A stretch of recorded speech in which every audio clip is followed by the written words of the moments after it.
यं शैवाः समुपासते शिव इति ब्रह्मेति वेदान्तिनो बौद्धा बुद्ध इति प्रमाणपटवः कर्तेति नैयायिकाः अर्हन्नित्यथ जैनशासनरताः कर्मेति मीमांसकाः सोऽयं वो विदधातु वाञ्छितफलं त्रैलोक्यनाथो हरिः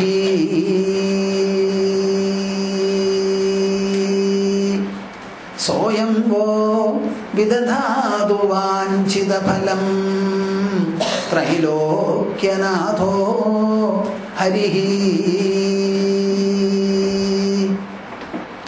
अद्वैतबोधाब्जसहस्ररश्मिः शान्तेर्लताया किल कल्पवृक्षः संसारसन्तापविनाशचन्द्रः कृष्णः सदाह्लादकरो ममास्तु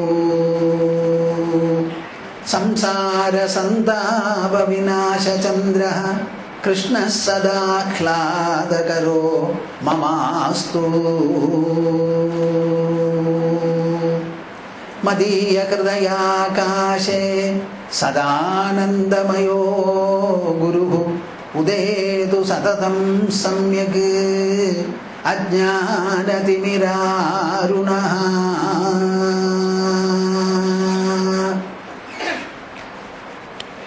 हरिः ओम तत्सत् ഞാനൊരു 3 തവണ കണ്ണടച്ചിരുന്ന് ഓംകാരം ജപിക്കാം. നിങ്ങളെല്ലാവരും അത് കേട്ട് എൻ്റെ കൂടെ ജപിക്കണം. ഞാൻ ജപിച്ചതിന് ശേഷമല്ല, 3 തവണ. 2 കാര്യം, വായ നല്ലോണം തുറക്കണം, മനസ്സും ഹൃദയവും നല്ലോണം തുറക്കണം. നിവർന്നിരിക്കുക. Sit erect, open your mouth as well as your heart and chant, recite along with me the auspicious monosyllable Om. Harihi. Om.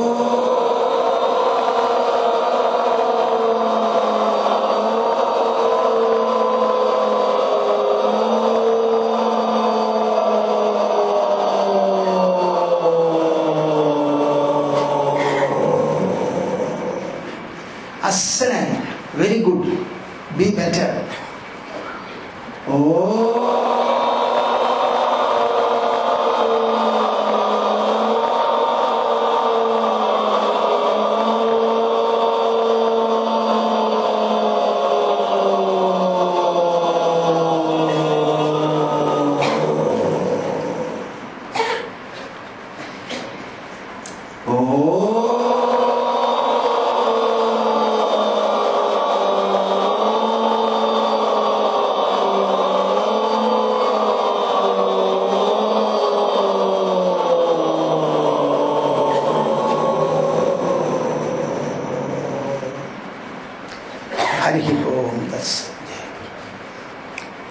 Dear and blessed children, seekers of truth, many of you perhaps do not know that in the Hindu calendar of the year, Guru Purnima this day is the most important, sublime, sacred and all-fulfilling.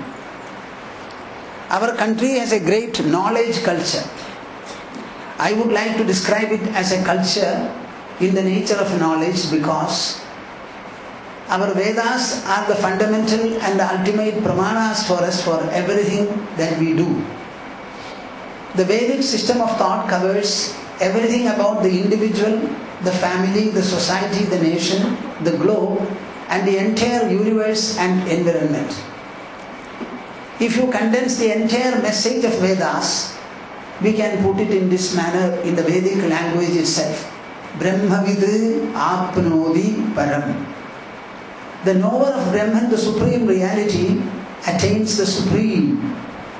Whatever supreme gain is there in human life, earmarked for it by nature and God, it can be attained only when one attains the knowledge of the supreme reality. We give a lot of importance to knowledge. The knowledge is divided into 2 sectors or branches, you can see. One is the knowledge pertaining to, relating to the objects of the world. which our senses perceive and interact with. This object hemisphere is what you cover by all the different branches of knowledge imparted in the different educational institutions right from the primary classes. Whether it is language, mathematics, history, geography, electronics, algebra, humanities, history, anything whatsoever, all are pertaining to the visible world and the visible objects contained in the world. We would like to categorize them as object knowledge, knowledge based upon and pertaining to the objects of the world or the universe. As different from it, as opposed to it, there is another category completely of knowledge called the knowledge of the subject. The objects can be many and manifold, but the subject can only be one. In a circle, if you search for, the center of the circle can only be one point. All other points in the circumference can be anything. Almost in the same manner, though there is no parallel to explain the subject knowledge, the knowledge of this subject, the subject is only one, and the entire visible world becomes the object of this subject. This knowledge of the subject is what we call Brahma Jnana, the knowledge of the subject. Explained with a little more reference and detail, it would be the knowledge of the self, which everyone refers to as the I. There is no child or an old man in this world who cannot make use of, who does not make use of I. And whatever you refer to or denote by the term I, as our language will put it, aham pratyaya gojaraha. By the pratyaya, by the thought, I, whatever you refer to is called the Atma. And whatever you say, God, is only a paryaya shabda, that means a synonym of the self, the I. Even Brahman is also another name for the self, the I. Whoever is able to know his own self, the supreme reality, Brahman, or even God, that person alone attains the supreme.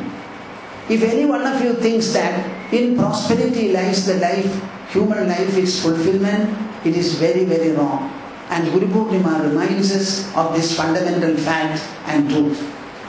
If you want to have fulfillment, meaning and purpose to human life, you will have to turn to the subject, penetrate into the chamber of the mind, go further and delve into the sphere of the intelligence, break the ego and ultimately get into what you call the self, from where the I emerges and into which the I subsides. Now this subject knowledge is indicated by the term Brahma Jnana, and whoever knows Brahman alone attains the supreme. Now this is the basis of our knowledge culture and the knowledge civilization. All our religious practices, traditional and non-traditional, all our yogic practices, all our devotional practices are only subserving this supreme knowledge culture, knowledge refinement, knowledge pursuit, practice and perfection. Now Guru Purnima is actually representing this great tradition, and it's also beckoning everyone to turn within himself and try to understand the inner structure, the inmost self. Guru Purnima is the day where most of our scriptures or all our scriptures have been written. Veda Vyasa is said to have commenced his Brahma Sutra composition on the Guru Purnima day. Shankaracharya, who wrote the first Bhashya for Brahma Sutra, he also started writing the Bhashya on the Guru Purnima day.